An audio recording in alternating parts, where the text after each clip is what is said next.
குழந்தைகளுக்கு evening time ஸ்நாக்ஸாக கொடுத்தால் ஹெல்த்தியாக இருப்பதுடன் மிக டேஸ்டியாகவும் இருக்கும். நாம் முட்டை சப்பாத்தி செய்வதற்கு முட்டையை ஒரு கிண்ணத்தில் உடைத்து ஊற்றிவிடலாம். முட்டைக்கு தேவையான தூள் உப்பு சேர்த்து விடலாம். தனி வத்தல் பொடி அரை ஸ்பூன், அளவு மிளகுத்தூள் நாம் நன்றாக அடித்து எடுத்து விடலாம்.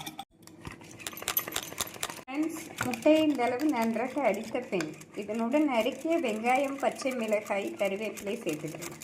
பொடியாக நறுக்கிய வெங்காயம், பச்சை மிளகாய், மல்லி இலை, கருவேப்பிலை சேர்த்து விடலாம். வெங்காயம், மல்லி இலை சேர்த்து ஒரு முறை நன்றாக அடித்து விடலாம். முட்டை சப்பாத்தி செய்வதற்கு முதலில் சப்பாத்தியை தேய்த்து எடுத்து விடலாம். நாம் மாவு தொட்டு மெரிடாக தேய்த்து விடலாம். சப்பாத்திகள் சூடானதும் சிறிதளவு எண்ணெய் சேர்த்து விடலாம். சப்பாத்தியை போட்டு விடலாம். சப்பாத்தி வெந்ததும் திருப்பி விடலாம்.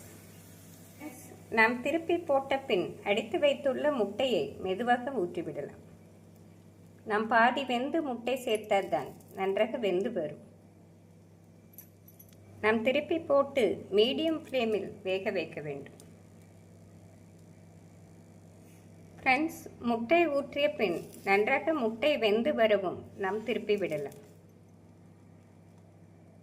ஃப்ரெண்ட்ஸ், நாம் சப்பாத்தியுடன் முட்டையை நன்றாக ப்ரெஸ் செய்ய வேண்டும். மீடியம் ஃப்ளேமில் முட்டை பாதி அளவு வெந்தவுடன் நாம் திருப்பி போட்டு விடலாம். நாம் மீடியம் ஃப்ளேமில் வேக வைத்தால்தான் முட்டை சப்பாத்தி நன்றாக வெந்து வரும். ஃப்ரெண்ட்ஸ், இந்த அளவு முட்டை வெந்து வரவும் மெதுவாக நாம் திருப்பி விடலாம். திருப்பி போட்டு மீடியம் ஃப்ளேமில் சிறிது எண்ணெய் ஊற்றி வேக வைக்க வேண்டும்.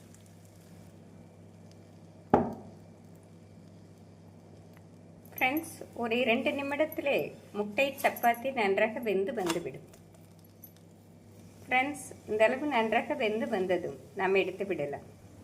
ஃப்ரெண்ட்ஸ், மிக சுவையான முட்டை சப்பாத்தி அருமையாக ரெடி. இதற்கு சைட் டிஷ்ஷாக டொமேட்டோ சாஸ் வைத்து கொடுத்தாலே மிக சுவையாக இருக்கும். குழந்தைகளுக்கு ஈவினிங் டைம் ஸ்நாக்ஸாக கொடுத்தால் ஹெல்த்தியாக இருப்பதுடன் மிக டேஸ்டியாகவும் இருக்கும். ஃப்ரெண்ட்ஸ், இந்த சுவையான முட்டை சப்பாத்தியை செய்து பார்த்து எப்படி இருக்கிறது என்று கூறுங்கள். Thank you friends.